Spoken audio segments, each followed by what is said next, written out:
Brought to you by Vigard, co-powered by Sensodyne. Mumbai Ahmedabad महामार्गावरती मागच्या 1 ते 2 तासापासून महामार्ग हा पूर्णपणे ठप्प झालेला आहे आणि या जवळपास वसई हद्दीमध्ये वसई फाटा ते या ठिकाणी मनोहर पर्यंतची ही दोन्ही लेनवरती वाहतूक ठप्प झालेली आहे। देखिए उनका काम है अफवाह से गर्मी बढ़ाना और हमारा काम है माहौल को ठंडा रखना। हमारा नेता कैसा हो जो माहौल को रखे ठंडा वैसा हो। अब की बार वी गॉट एयर कूलर का चमत्कार।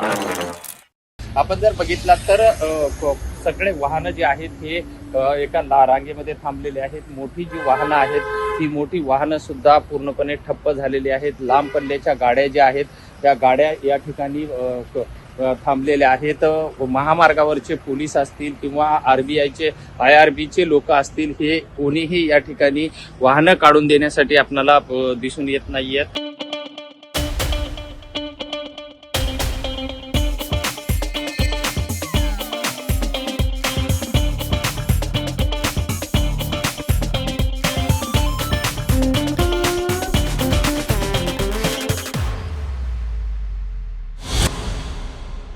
आणि त्यामुळं जे लांब पल्ल्याच्या ज्या गाड्या आहेत त्या गाड्या या ठिकाणी अडकून पडलेल्या आहेत।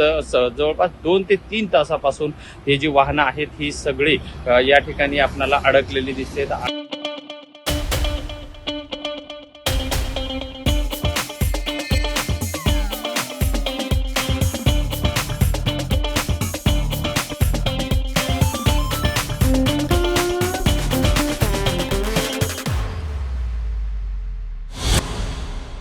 आडवे तेडवे वाहनं शेवटी वाहनामध्ये अडकून पडल्यामुळं या ठिकाणी जात असताना आपल्याला पाहायला मिळत आहेत। आणि ही जवळपास मागच्या 2 ते 3 महिन्यापासून जी वाहतूक कोंडी जी आहे ही नित्याची झालेली आहे। आणि त्यामुळं जे महामार्गावरती सिमेंट कॉन्क्रीटचं काम चालू आहे त्या अनेक ठिकाणी डिवायडर टाकलेले आहेत। त्यामुळे ही वाहतूक कोंडी जी आहे ही मोठ्या प्रमाणामध्ये होत असताना आपल्याला पाहायला मिळत आहे।